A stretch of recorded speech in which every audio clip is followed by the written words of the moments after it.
trabalho junto com a Bruno no Abril. A gente é gerente de projeto Barra School Master, essa equipe existe assim. Barra Pai de Santo,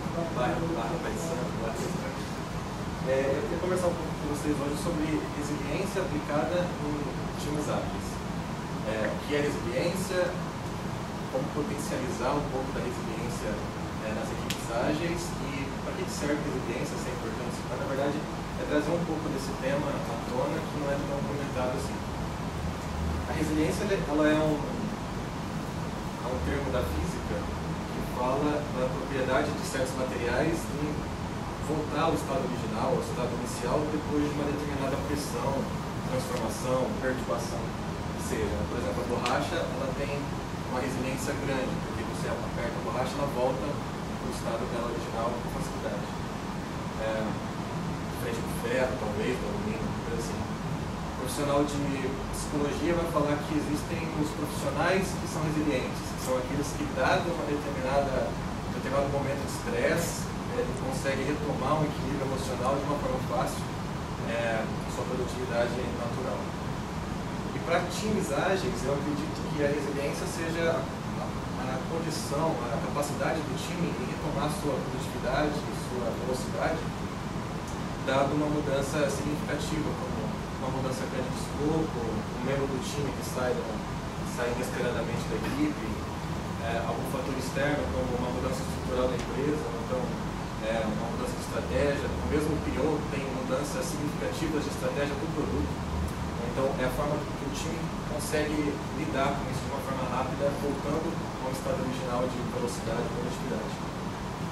Eu me animei a falar um pouco sobre resiliência, depois que eu li um artigo na revista UPM, que saiu em julho do ano passado, que fala Aprendendo a Viver com as Incertezas.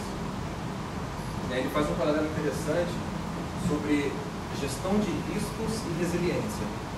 Ele fala, são ações bem diferenciadas. Quando você fala de gestão de risco, você cria ações e atividades que vão minimizar o risco ou minimizar a probabilidade dele acontecer ou minimizar o impacto que ele vai ter em determinada situação, enquanto que a resiliência, ela trata de um evento que já aconteceu. O risco já aconteceu, o evento já aconteceu, então como a gente vai lidar com isso? E é legal esse paralelo que ele faz, e ele vai discutir depois um pouco sobre que a sociedade, aqui ele extrapola um pouco o projeto, ele vai para a sociedade como um todo, as sociedades precisam ser mais resilientes, né? Porque os riscos eles são riscos, são incertos, muitas incertezas. E aqui tem um paradoxo de Ellsberg, não sei se todo mundo já conhece, se já viu, que fala o seguinte, isso já entrando um pouco no artigo, tá? Você tem duas urnas, e nas duas urnas você tem bolas pretas e brancas. Né? As duas têm 100 bolas. Uma delas você não sabe a proporção de bolas pretas e brancas, e na segunda você sabe exatamente que tem 50% de cada.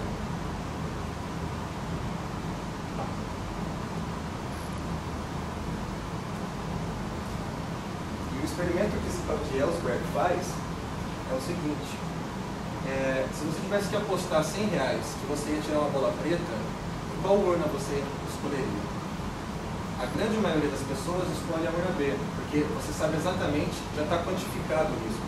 Aqui é muito incerto, e as pessoas elas costumam inferir que existe mais de uma bola do que de outra bola quando você não sabe a proporção exata. Então, a segurança que elas têm de apostar aqui faz com que elas apostem, a grande maioria delas aposte aqui do que aqui. Aqui você tem certeza.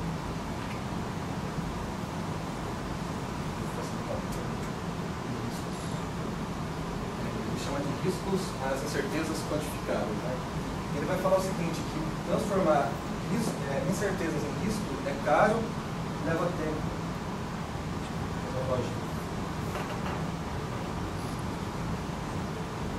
Transformar incertezas em riscos leva tempo. O que acontece quando você tem um risco? Geralmente, como você gerencia riscos nas equipes de vocês? Geralmente, eu tenho gerenciado riscos quando eu gerencio. Você identifica o risco, tem um plano de risco que vai gerar ações para mitigar alguma coisa, ou a probabilidade de acontecer, ou o impacto que vai ter. O artigo vai dizer que quando você tem riscos e cria planos de ação,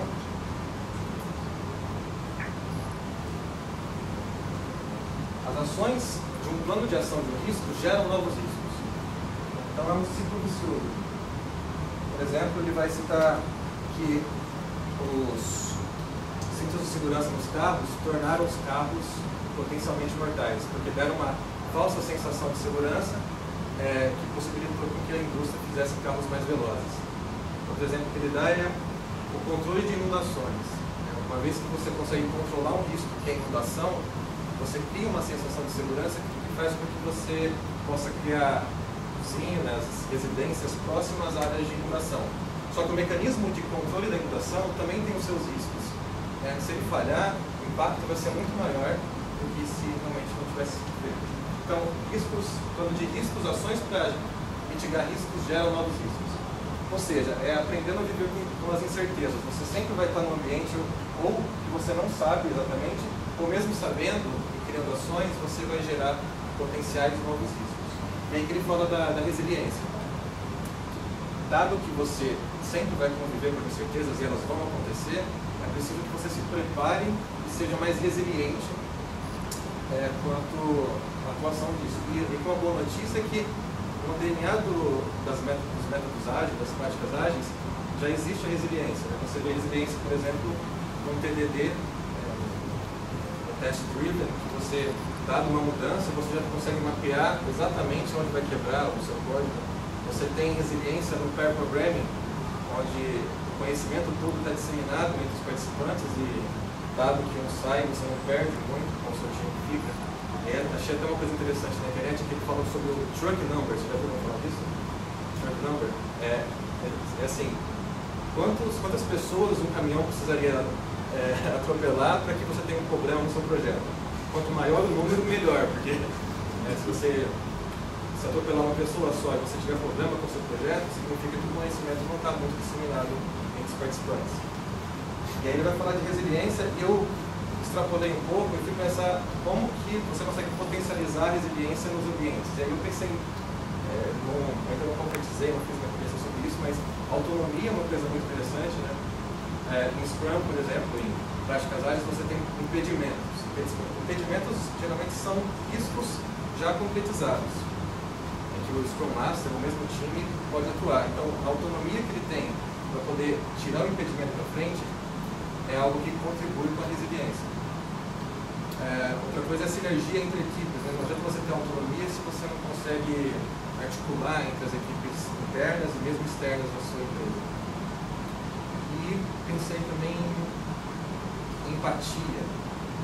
Assim, não adianta você ter uma colaboração com outros times se você não tem a prática bem difundida.